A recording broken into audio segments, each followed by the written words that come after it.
Hey, c'est Logan et je te propose un petit récap de ce qui s'est passé cette semaine dans la pop culture. Bienvenue dans Pop Actu.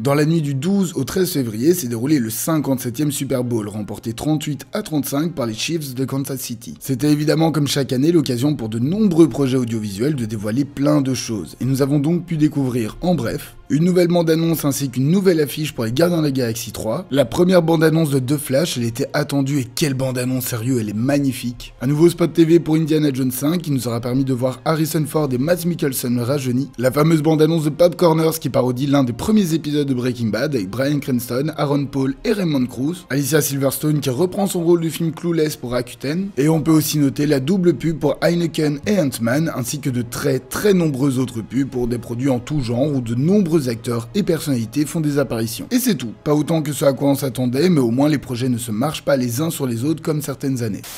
Dans le premier épisode de Parlons Ciné, je vous parlais du fait que Disney voulait à tout prix sortir ses films soit en simultané au cinéma et sur Disney+, ou sortir le film au cinéma et plus ou moins un mois après le sortir sur Disney+.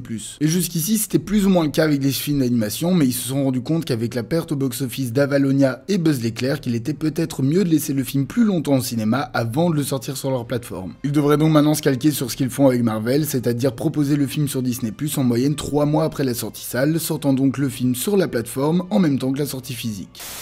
Souvent comparé à Neo dans Matrix, Keanu Reeves s'est récemment exprimé sur l'intelligence artificielle. De nos jours, l'IA peut faire des deepfakes permettant à des acteurs de donner leur image et apparaître dans des médias sans qu'ils aient besoin de le tourner. Elle permet également de créer de la musique ou des images seules, bref, nous ne sommes encore qu'au début d'une technologie qui prend de plus en plus d'ampleur. Keanu Reeves a notamment beaucoup de mal avec la technologie du deepfake, sur un tournage une larme lui a été rajoutée au montage. Une chose qu'il a ressentie comme « si je n'avais pas été là, ça aurait été pareil », c'est une personne qui lutte pour la réalité des choses et pour lui, si on continue dans cette technologie, on va finir par perdre cette notion du réel. Les deepfakes, c'est une technologie particulière, alors est-ce bien ou mal, le débat est ouvert.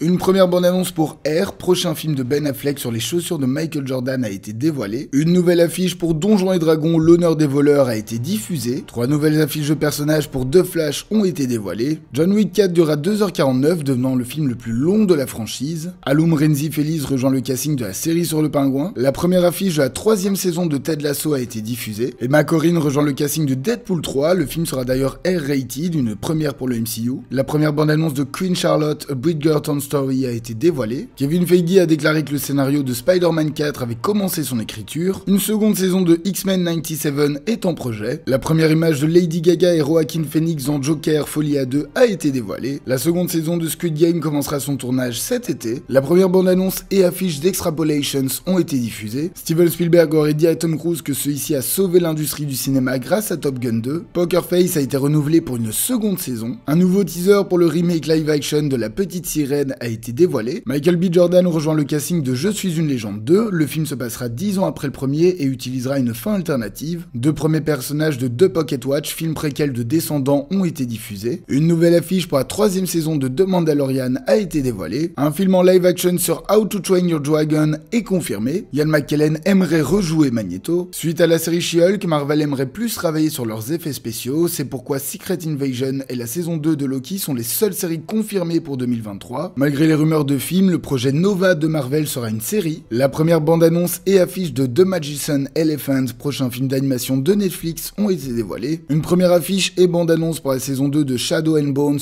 ont été diffusées. La série Justice League Dark de J.J. Abrams est annulée. Rami Malek va produire et jouer dans un remake de The Amateur. M. Night Shyamalan aurait signé un contrat d'exclusivité de plusieurs années chez Warner Bros. La famille de Bruce Willis a annoncé que l'acteur souffrait de démence frontotemporale. Une nouvelle affiche pour The Marvels a été dévoilée. Le film Haunted Mansion de Disney est avancé du 9 août au 26 juillet. Un film sur Sandy de Bob l'éponge sortira sur Netflix cette année. Evil Dead Rise durera 1h32. Dean Fletcher Camp a été engagé pour réaliser le film live-action Lilo et Stitch. Zach Galifianakis devrait y jouer Pikli. Wes Ball a publié une vidéo qui clôture le tournage de La Planète des Singes 4. Le réalisateur du film d'horreur sur Winnie ne s'arrête plus après Bambi et Peter Pan. Il veut maintenant faire des films d'horreur sur les Teletubbies et les Tortues Ninja. Big Shot et The Mighty Ducks sont annulés après 2 saisons. Le film 65 durera 1h27. La bande-annonce du film Tetris qui parlera de la création du jeu a été dévoilée. Et pour finir, l'acteur Frank Grillo semble teaser son arrivée chez DC. Le film nous parle de June, une jeune fille dont la mère est partie en vacances en Colombie. Sa mère va disparaître là-bas et elle va décider de prendre les choses en main en faisant une recherche via internet pour essayer de retrouver sa mère avant qu'il ne soit trop tard. Le duo de réalisateurs revient 5 ans après Searching, qui était dans la même veine, le style de film sur écran d'ordi ne semble pas s'étouffer et ce nouveau film sortira donc au ciné ce mercredi 22 février.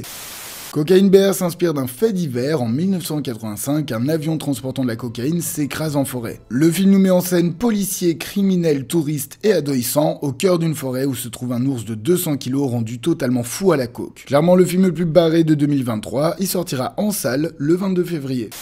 Enfin, il arrive chez nous. Le film nous parle de Sammy Fabelman, passionné de cinéma, qui passe son temps à filmer sa famille. Plus ou moins encouragé par les siens, le long métrage va nous montrer l'histoire d'un jeune homme passionné qui va tout mettre en place pour réaliser son rêve. Le film qui s'inspire pas mal de la vie de Steven Spielberg est déjà sur le chemin de récompense aux États-Unis et il sort enfin chez nous ce 22 février.